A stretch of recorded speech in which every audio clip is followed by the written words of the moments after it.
On July 10, 2015, 2-year-old DeOrr Kunz vanished from a remote campground in Idaho. Searches, investigations, and years of questions followed, but the case remains unsolved to this day. What really happened at Timber Creek? You're watching Real Crime Pulse.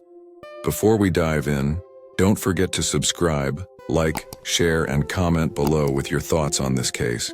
Your support helps keep these stories alive and ensures the voices of the missing are never forgotten.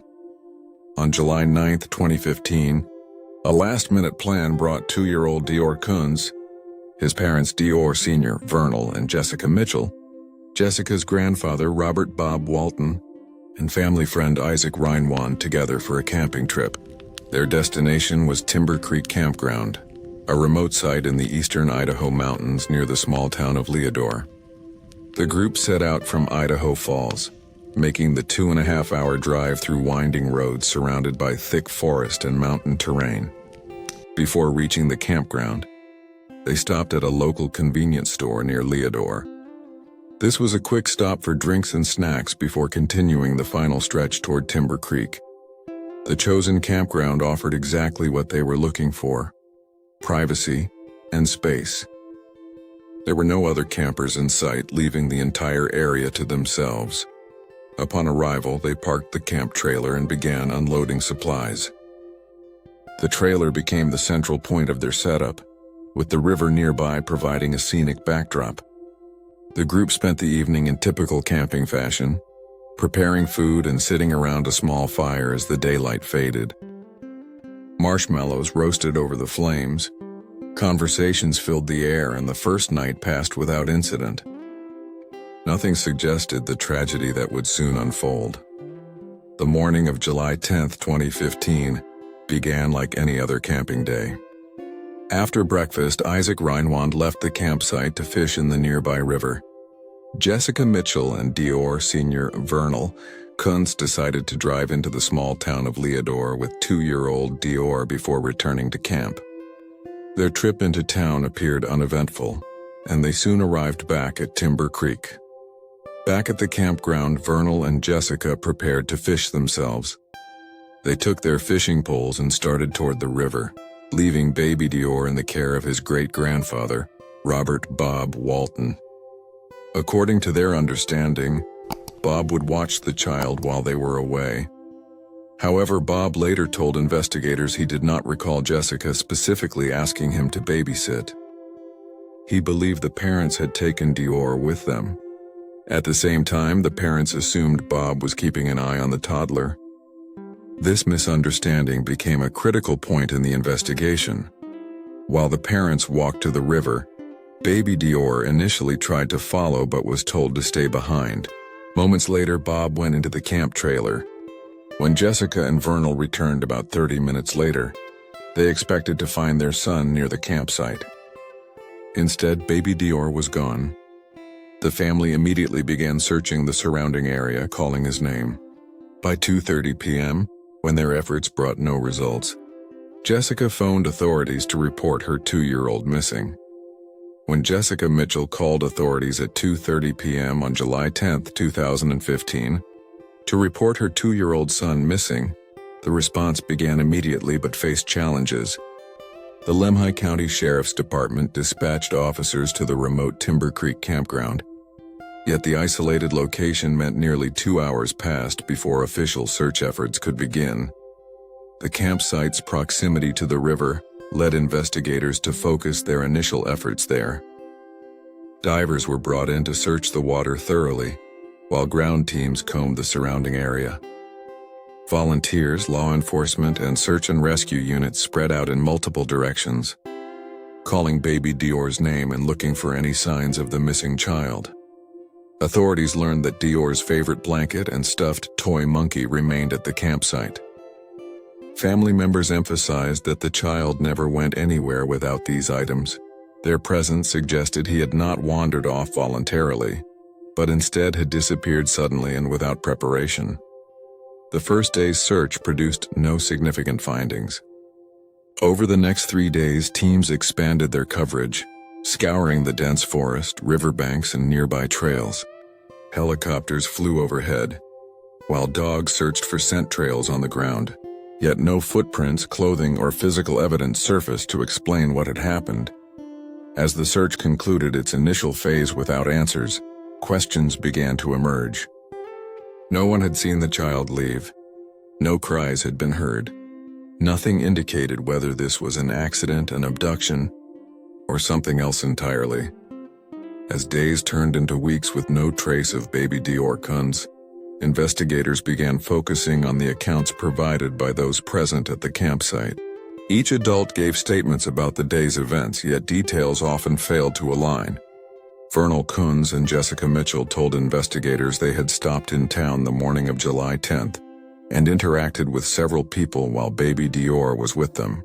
However, when those individuals were questioned, none recalled seeing the toddler. One witness remembered only an empty car seat inside the couple's vehicle. These discrepancies became more pronounced over time. Both Real and Jessica provided multiple versions of events during different interviews, with certain details shifting or disappearing altogether. Investigators noted the inconsistencies carefully, trying to reconcile the timelines and statements with the physical evidence, or lack thereof, gathered at the scene. Compounding concerns, both parents failed polygraph examinations administered during the investigation.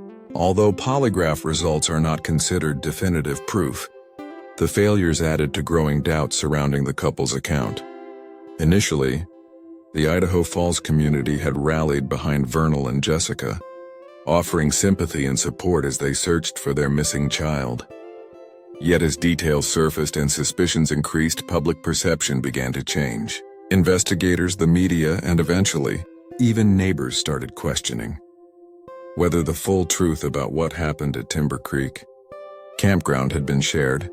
The disappearance no longer seemed like a straightforward missing child case. Nearly a year after baby DeOrr Kunz vanished, investigators uncovered a development that reignited public interest and deepened suspicions surrounding the case.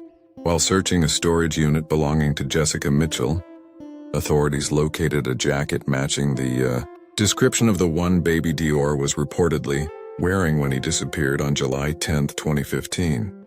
This discovery directly contradicted earlier statements from Real and Jessica, who had both maintained that their son had been dressed in the jacket at the time he went missing. Investigators began questioning how the clothing could have ended up in storage if the child had indeed been wearing it that day. The finding marked a turning point in the investigation. Following its recovery, law enforcement officially named both Real Kunz and Jessica Mitchell as suspects in their son's disappearance. Jessica's grandfather, Robert Bob Walton, and family friend Isaac Reinwand were labeled persons of interest, but were not designated as primary suspects.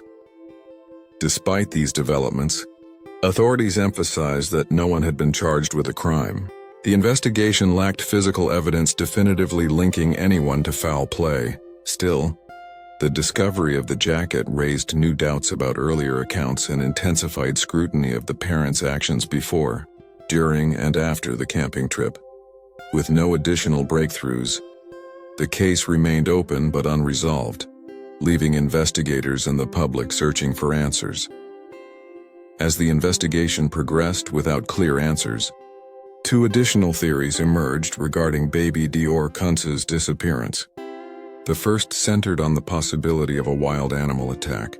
Timber Creek Campground sat amid 4.3 million acres of rugged forest inhabited by bears, wolves, and mountain lions. Investigators acknowledged that a 2-year-old child weighing only 30 pounds would have been extremely vulnerable if left alone, even briefly. However, no evidence supported this theory. Searchers found no torn clothing, no blood, and no tracks, suggesting an animal encounter. Investigators noted that if a predator had attacked so close to camp, someone likely would have heard cries or a struggle. Despite the area's wildlife population, the absence of any physical signs made this scenario appear increasingly unlikely. The second theory suggested baby DeOrr may have been missing before the camping trip even began. Some investigators and members of the public questioned whether the trip itself could have served as a cover story, intended to conceal an earlier disappearance or accidental death.